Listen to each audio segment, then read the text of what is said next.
since 1972. Our test car had a special $760 deluxe paint and leather interior option, gold and cream. Outside top surfaces of cream had a nice shine with just a little orange peel. But the gold paint on the sides was dull and grainy. We noticed a couple of loose side moldings and one place on the half-vinyl roof where it was not properly anchored. Our test Thunderbird was equipped with almost every option available, from fully automatic headlights to an electric lumbar support seat. The Philco FM stereo and tape deck was one of the best we've yet heard. As in Ford's mid-sized cars, Thunderbird has retained its rear windows, but oddly they are no longer operable. The button below is for a reading lamp. Thunderbird's relatively small trunk would not accommodate our 4-piece set of test luggage. One of the larger pieces just wouldn't fit in.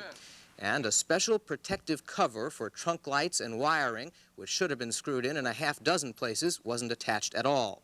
Thunderbird's ride is soft. On smooth roads or bumpy roads, the ride was smooth, the feel comfortable. Outside noises were kept outside. But our Thunderbird did have several interior noises, depending on outside conditions, a couple of rattles, and a sometimes squeaky dash, which was annoying.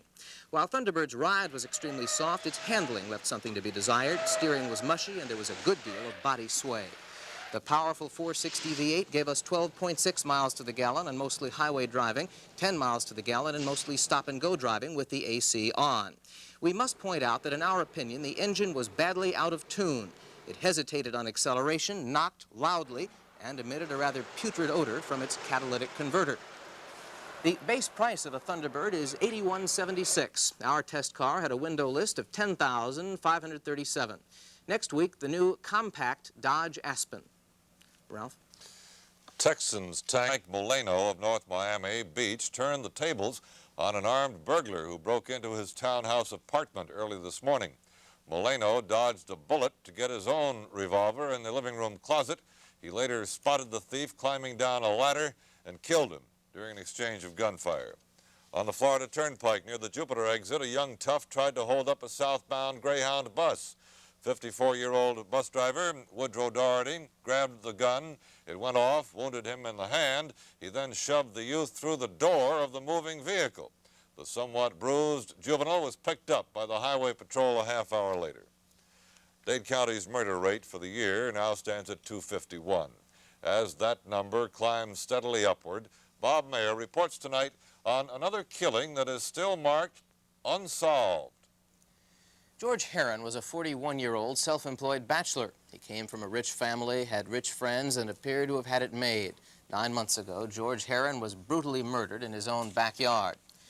Heron lived in a fashionable home on Grand Concourse in Miami Shores, a home owned by a longtime woman friend, Sheila McDonald. He had left Sheila's residence just a few blocks away after one of his routine visits to her at about 11 p.m. Thursday, March 6th. As was his custom, he stopped on his way home to pick up a copy of the Miami News. Then, as he always did, he drove his '69 Lincoln into the alley behind his home, the only way to reach his carport. He swung the big car into the drive and got out, newspaper in hand. Then, police theorized, something in the darkness caught Heron's attention. He apparently placed the paper on the hood of his car and started toward the back door. Somewhere during that walk, Heron was struck in the head with a hard, blunt object. He was hit again and again and again. The blows killed him. Bloodstains 9 months later are still on the house near where his body was found. What police know is that Heron's life was rigidly structured. Everything followed a pattern.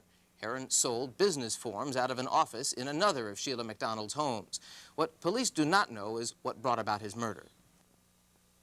We feel that possibly might be a burglary involved, where Mr. Heron came home and possibly found a burglar and then had contact with him. Then there were several girlfriends that he might have been associated with, any one of whom might have had friends that were against his arrangements. You think there could have been jealousy involved here with the triangle, perhaps? We're not eliminating that possibility, right. Channel 4 News tonight offers a $1,000 reward for information leading to the arrest and conviction of George Heron's killer. The Heron family says it may up that figure considerably. Ralph? The wondering and waiting. Now Bob Mayer with his weekly consumer look at another new car. Chrysler Corporation has just introduced a new compact car to that growing market, a car that we found to be economical and roomy. It's called the Aspen, and while styling is not revolutionary, it is small on the outside while providing lots of head and leg room on the inside. We judged Aspen's paint job to be poor, as we've seen again and again on new cars. This paint had a grainy orange peel consistency. Workmanship and fits were good in some areas, but not so good in others. The air conditioning vents on the driver's side worked fine, but the right vents did not work. The factory had neglected to install the hoses. And we found it a little difficult to get to the radio and AC controls because of the way they were placed. There was a minor problem with the key sticking in the trunk lock due to a loose molding, but our test set of luggage did fit in with no problem at all. With the AC on all the time, our 6-cylinder Aspen with automatic delivered 15.8 miles to the gallon, one of the highest mileage figures we've reported. Our test car, even with a 6, had very adequate acceleration, but it did knock loudly with no lead fuel. Aspen is nimble. It responds quickly, mainly because of its exterior size. It was a fairly tight car and took bumpy roads well. But even with its new suspension, our Aspen did not ride like a big car as advertised, only like a good compact car. As for quietness, we would rate Aspen fair. The base price of a Dodge Aspen is $38.52. Our test car with its options listed for $54.50. Next week, the imported BMW. Ralph? Well, Bob, the Dolphins continue to... There has been much written and said recently about the unaffordability of single-family housing and the probability that the problem will get worse, not better, in coming years. Because of increasing population in South Florida, rising energy costs, and skyrocketing land costs, the single-family home is supposed to be on the way out, the proverbial dream at the end of a rainbow. What has not been stressed is the fact that actual selling prices on new and existing homes have in some cases dropped since their peak in late 1973. 7 months ago, experts agreed that we were in a buyer's market in South Florida. Sellers were simply not getting what they were asking for their homes. Since May, an upward price trend has developed, but some experts still feel buyers have the upper hand because of an overhanging inventory of unsold homes. Others, though, feel the market has balanced out.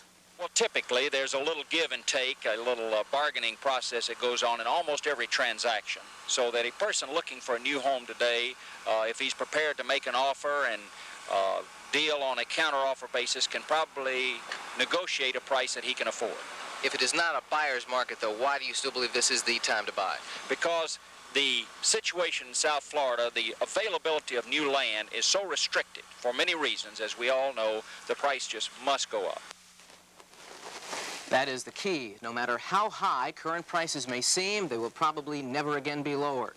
In the last year alone, average new home prices have risen 4%, from $48,500 to $50,005.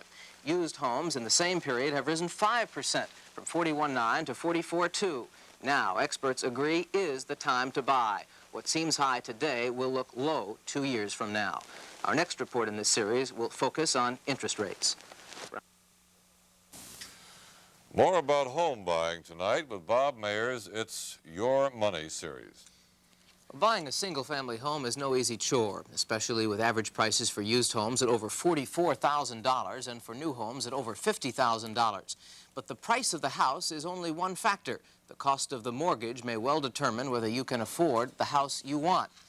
A check of the mortgage market here shows that interest rates peaked out 2 years ago at 9.25% for 80% financing. Those rates hit a bottom earlier this year at an average 8.5%. As with home prices, interest rates have started to rise and now average 8.75%. But that is still 0.5% lower than their 1973 peak.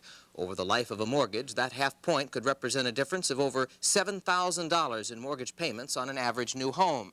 Just like home prices, today's average interest rates will look low in no time at all. Well, I would say from 8.75, maybe up to 9.25, maybe 9.5. In South America, they're running up to 30%, 35%. In Europe, they're up to 12 right now. Where do we stand in terms of the rest of the world? The lowest of any country I know of. I think it'll rise when the money gets short and you got to piecemeal your money out, and that could happen.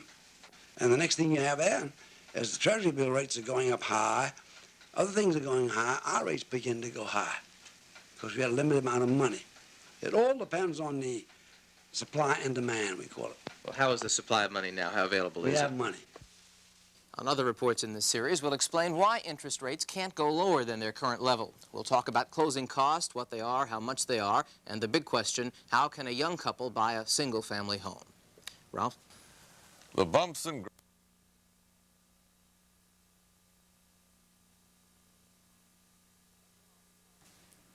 Esmeralda Gordon was 24 years old when she was shot to death 4 months ago. Known to her friends as Amy, Mrs. Gordon is seen here with her husband, Seth Gordon, the 27-year-old administrative aide to Miami State Senator Ken Meyers. The facts are sketchy, but from informal verbal statements from Mr. Gordon, he and Esmeralda left home at about 11 a.m. on Sunday, August 17th and drove to a garage sale at 9865 Southwest 81st Street. They left, Gordon said, and drove back to their home at 691 Northeast 69th Street so someone could be home to answer an ad they had in the paper to sell an air conditioner. Gordon told police that his wife then left by herself to go shopping. The time, he said, 1 p.m. What police know for sure is that at 2:50 p.m., the body of Mrs. Gordon was found near a canal in a remote area of South Dade with a bullet in her head. The killer apparently shot her in the car, drove to this dirt road off Southwest 135th Avenue, opened the door, pushed her out, and drove off. The blood-spattered Chevrolet Vega was found 2 days later in the parking lot of the 163rd Street Shopping Center. An extensive fingerprint analysis was done in the car, but police could find no unidentifiable fingerprints. Metro Police are at a dead end. They say Seth Gordon's story about attending a garage sale and driving back home cannot be verified by persons in either neighborhood, but that they have asked Gordon to assist in the investigation to help clear things up. Yes, we have. I've offered him the opportunity to take a polygraph, the chance to give a formal statement, and also he has refused to allow us into his house. And although these are his rights, I feel that this is a little unusual due to the fact he is the only source of information that we have at this time. He refused to give a formal statement to you. Yes, sir, that's correct. Does he give a reason? He stated that he talked to us and that it wasn't necessary for him to give us a formal statement. In what percentage of the cases do the family of victims give you formal statements? Almost all the cases that I've handled. This is the first time I've had a refusal by a relative. As in other cases, Channel 4 News is offering a $1,000 reward for information leading to the arrest and conviction of Esmeralda Gordon's killer. Call Metro Homicide at 547-7456. report from Bob Mayer. Right, Ralph. For the past week, we've been driving a little car called the BMW 2002. It's made in Germany, and quite frankly, it is impressive. The BMW is not what you'd call a beautiful-looking car, but we found overall quality of workmanship to be excellent. The interior was simple, solid, and comfortable. Most everything fit flawlessly. The exception was here. When the windows were closed, there was a gap on the side that resulted in excessive wind noise. BMW's Blaupunk stereo had a very good sound with only a slight vibration in one speaker. We did not like the exposed hoses and wires for the car's air conditioner. Even with automatic transmission and a 4-cylinder engine, our 2002 responded smoothly and quickly. Steering was stiff with no power assist, but the vehicle handled like a true sports car. BMW's ride was firm, but incredibly, even over our bumpy test road, there was not one single rattle. We drove our BMW over 400 miles in local traffic in a combination of stop and go and a good deal of expressway driving.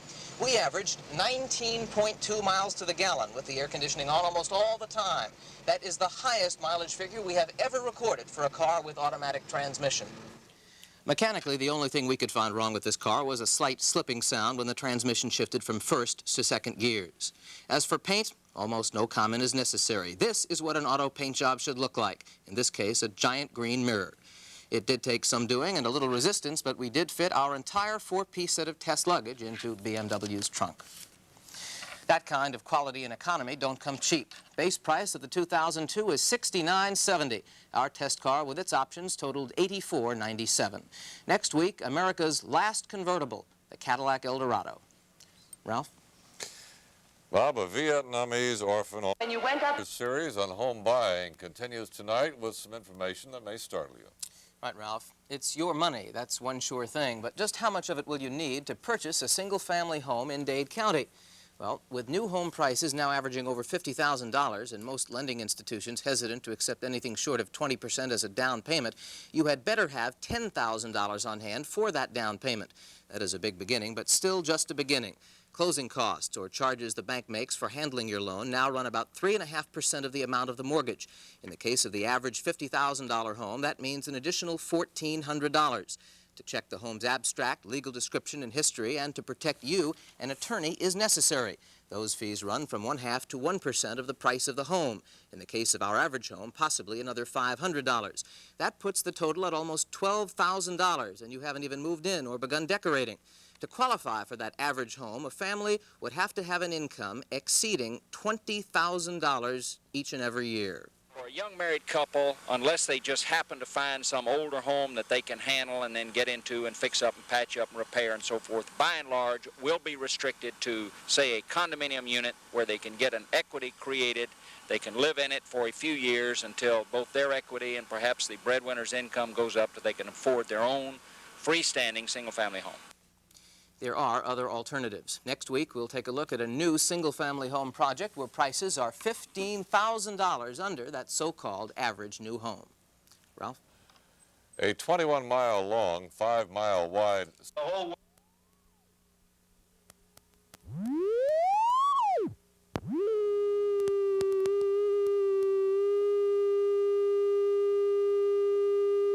Right, Ralph. The top is going down for good on the American convertible, but it is going down in style with the '76 Cadillac Eldorado. This is the last American convertible, and production on it will end this year. A sleek Detroit machine by any standards, faults on this car were hard to find. Eldorado's paint was the finest we have yet seen, almost flawless, although we did find some imperfections in the body itself. Mechanically, the power trunk release did not work, but it opened with a key, and our luggage set did fit in, even with the top down. Eldorado's sumptuous leather upholstery was very comfortable, and anyone who can push buttons and levers can operate this car with ease. Almost everything is done for you. There were a couple of convertible-type rattles with the top up, but the ride on our Eldorado convertible was extremely soft, and the 500 cubic inch V8 equipped with optional fuel injection responded like a rabbit. We did notice a slight low-speed surging sensation intermittently when the engine was hot. The stereo radio in this Cadillac was, in our opinion, the finest we have yet heard in an automobile. There was another minor problem, a day-night mirror with no switch to change positions. But on an overall basis, the Eldorado appeared to have been put together well. And frankly, with the top down and the wind swirling around you, this massive automobile was just plain fun to drive. Mileage? Well, you can't have everything. We averaged 10.5 miles per gallon in a combination of stop-and-go and expressway driving with the AC off at all times.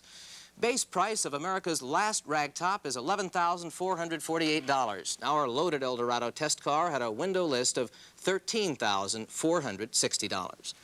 Ralph? Speaking of... Well, down here in warm and comfy Dade County, it's common knowledge that our construction industry is in a deep slump. And experts on our It's Your Money series have said there is an oversupply of homes here. Tonight, Bob Mayer has an encouraging update. Well, the fact is that oversupply of so-called average homes is, in fact, far above the price range most people can afford. But now, in one of the first major steps to breathe life into Dade's construction industry, the Babcock Company has begun construction on what will be a 1,900-unit community of low-cost townhouses and single-family homes. Located off Bird Road and 137th Avenue, the total community, called Bent Tree, including shopping center, school, and park, will take 5 years to complete. Townhomes range from $26,950 to $32,950. Single-family detached homes range from $33,500 to $37,950, substantially under new home prices of average $50,000. We think that these homes, these townhouses, and the single families will appeal to the young marrieds who are presently having to live in apartment homes. Obviously, the people who buy these single-family homes are going to have to give up space. That they are smaller than usual. Do you think they're going to be ready for that? I think they are. They're still larger than the homes that you and I are used to 20, 25 years ago as homes that we used to start living in. People will accept these, we really believe. The largest of the new single-family homes has just under 1,100 square feet of living space. Government subsidies will mean a down payment of only 5% and mortgage rates of 7.5% for a limited number of purchasers. All the Bent Tree homes have a variety of energy-saving features such as reflective solar glass, wall and ceiling insulation, and optional solar water heaters. Ralph? A downtown Miami business security patrol for Capoletti Brothers Construction discovered a body in a car early today at Northwest 202nd Street and 57th Avenue. The corpse, identified as 36-year-old Francisco Gambin, whose home address is in South Dade. He died as the result of gunshot wounds. Robbery appears to have been the motive. Bob Mayer tonight has another in his weekly series spotlighting unsolved murders in this community. One of Miami Beach's most senseless and brutal homicides, the murder of 79-year-old Boris Yanenko, occurred nearly 18 months ago and is still a mystery. The elderly Yanenko lived in apartment number 1 at 250 Washington Avenue, a building he had owned and managed for over 35 years. Early on the morning of July 24th, 1974, someone jimmied a screen on a jalousie door and broke into Yanenko's apartment. As the killer or killers made their way to his room, Yanenko may have heard something. A neighbor later told police she heard him yell, "You kids, let me sleep." The time, about 2:45 a.m. The only thing known for sure is that Yanenko was attacked in his bed. He was savagely beaten, bound, and gagged, dying, according to medical reports, of asphyxiation. Before leaving, the killer or killers poured paint thinner around the room and set it afire, virtually destroying the room and the evidence. Yanenko had little of value in his room, only a watch. It was taken. We have very close adjoining apartments, about 12 feet away from where the fire and the murder occurred, and yet no one had any specific information for us. Do you think somebody knows something? Yes, we do. We feel that, in all probability, someone in the community has some information that possibly could solve the crime. Public involvement can solve this case and others. Tonight, Channel 4 News offers a $1,000 reward leading to the arrest and conviction of Boris Yanenko's killer or killers. Call Miami Beach Homicide at 673-7945. Ralph? A slowdown in police in Fort Lauderdale. Right, Gordon, and now here's Bob Mayer with his weekly consumer new car report. The 1976 Lincoln Continental Town Car is Ford Motor Company's largest luxury automobile, and we've been driving one of them for the last week. The Lincoln is huge, and whether you like its boxy shape or not, it created an incredible amount of space. Our 4-piece set of test luggage was swallowed up in Lincoln's trunk. 4 more pieces may well have fit. The paint on our Continental was acceptable on top surfaces, but it was grainy and orange peeled on the sides. Elsewhere, workmanship was quite good, outside and in. The plush interior provided more head and legroom than in any car we've tested. There was less plastic on this car than in most others, with a dash padded on top and bottom. The standard gauges were a welcome feature. Continental's ride was extremely soft and quiet. Passengers could barely discern rough roads or even railroad tracks. The Philco stereo sounded good, but a loose door speaker that was constantly cutting in and out was very distracting. As for handling, it was about as you might expect. Because the Continental is so large, maneuvering it can be a problem. But once that Lincoln got rolling, it was nice. Mileage? Well, we averaged just under 10.2 miles per gallon with the AC off. We judged acceleration to be adequate, but as on many of the cars we've tested, Lincoln's catalytic converter emitted a distinctly offensive odor. Continental's base price for the 4-door model is $96.66, including freight. Our test car with options totaled $10,688. This series wraps up next month with reviews of the Mazda Cosmo, Mercury's Grand Monarch, and the Rolls Car Mag. Ralph? Take me out to the ball game when this report. The 1976 Lincoln Continental Town Car is Ford Motor Company's largest luxury automobile, and we've been driving one of them for the last week. The Lincoln is huge, and whether you like its boxy shape or not, it created an incredible amount of space. Our 4-piece set of test luggage was swallowed up in Lincoln's trunk. 4 more pieces may well have fit. The paint on our Continental was acceptable on top surfaces, but it was grainy and orange peeled on the sides. Elsewhere, workmanship was quite good, outside and in. The plush interior provided more head and legroom than in any car we've tested. There was less plastic on this car than in most others, with a dash padded on top and bottom. The standard gauges were a welcome feature. Continental's ride was extremely soft and quiet. Passengers could barely discern rough roads or even railroad tracks. The Philco stereo sounded good, but a loose door speaker that was constantly cutting in and out was very distracting. As for handling, it was about as you might expect. Because the Continental is so large, maneuvering it can be a problem. But once that Lincoln got rolling, it was nice. Mileage, well, we averaged just under 10.2 miles per gallon with the AC off. We judged acceleration to be adequate, but as on many of the cars we've tested, Lincoln's catalytic converter emitted a distinctly offensive odor. Continental's base price for the four-door model is $96.66, including freight. Our test car with options totaled $10,688. Gordon's 1975 comes to a close, and this year's crime statistics are about to become last year's. Bob Mayer tells us about another unsolved murder. December 3rd was a fateful day for Harvey Gaskins. It was his 73rd birthday and the day on which he was brutally murdered. Gaskins was a likable old gentleman who could not afford to retire. A longtime employee of L.P. Evans Motors, Gaskins lived with his wife Edna in this modest home at 934 Northwest 46th Street. At approximately 1 a.m. on December 3rd, someone smashed the glass next to a side door to the house, reached in with a sock or glove-covered hand, and unlatched the door. The motive for this crime was robbery. The killer walked from room to room, ransacking everything he could get his hands on. Ultimately, very little of value was taken. The intruder rendered the Gaskins' phone inoperative, then walked to the bathroom and switched on a light. When the light came on, Mr. and Mrs. Gaskins were asleep in an adjoining bedroom. Startled, Mr. Gaskins awakened, switched on a flashlight. Within seconds, the intruder was on him, savagely beating him, literally, according to police, smashing the bones in his face until he died. Mrs. Gaskins made a break for it. She went for the door, but was stopped and beaten into unconsciousness. She recovered. The suspect was seen by Mrs. Gaskins as he grabbed her in the front room. She spun around and observed that this was a young black male. We don't want to elaborate any more on that at this time. Do you have any idea where he comes from? Yes, all indications it should be in the immediate vicinity around here, maybe within a 5 or 6 block radius. This past Monday, there was another homicide just 3 blocks away from here. It appears to have been done by the same person. Gaskins was the uncle of Miami Police Lieutenant Richard Stearns. He and other relatives are offering a $1,000 reward leading to the arrest and conviction of Harvey Gaskins' killer. Channel 4 News will add another $1,000 to that. Anyone with information should call Miami Homicide at 579-6530. Ralph? Dade County has a consumer car report on a Japanese import. Right, Ralph. For the past week, we've been testing a car with a very interesting alternative to the piston engine. The car was a Mazda, and the engine, of course, a rotary. This is Mazda's newest entry into the small car market, and it is aimed at those who want a lot in their small car. Crushed velour upholstery, a genuine wood steering wheel, and, believe it or not, dual power side view mirrors with 4-way remote control. Look around the frills and you still have one heck of an automobile. We rank Cosmo's handling at or better than anything we've tested. In traffic, the car proved to be extremely easy to drive, tight and stable, with a remarkable hug of the road. Even in our more difficult private tests, Cosmo retained its road integrity.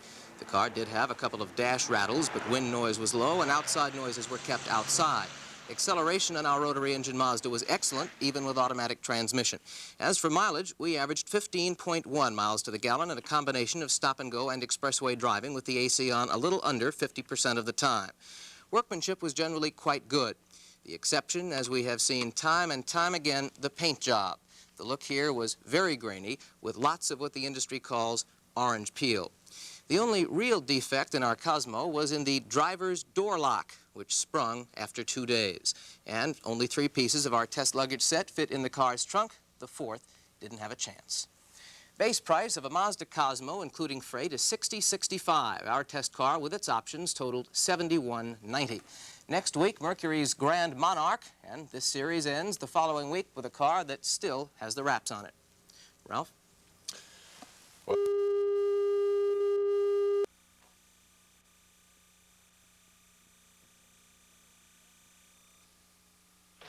WFUN, South Miami, Miami. All hits, all the time. Familiar words to many South Floridians, but today those words, all hits all the time, have very limited meaning. because after 15 years, WFUN as a rock station has fewer than 6 hours left on the air. Seasons at 2 minutes after 10 o'clock with Don Wright from WFUN, the 6th day of January. As we wind it down here in just a few hours, the living legend will be no more. WFUN will go into oblivion. That's right. WFUN will be a thing of the past at midnight tonight, and we've got a big party. Ratings down dramatically from the old days of the 60s when Fun battled head-to-head with QAM for the #1 Miami rating. WFUN today was sold. When it returns to the air tomorrow, there will be adult-style good music and none of the current employees. Program Director Don Wright blames WFUN's demise on the proliferation of FM radios and the new rock formats on FM. It's very sad to see it die, because it has been one of the big musical forces in this town and in the country for, well, over 15 years. Is the public believing it? Probably not. Most people think it's another promotion that we're doing, but it's not. It's for real this time. From now till midnight, WFUN will be reliving old memories and saying goodbye. Bob Mayer, Channel 4 News. And it has been fun.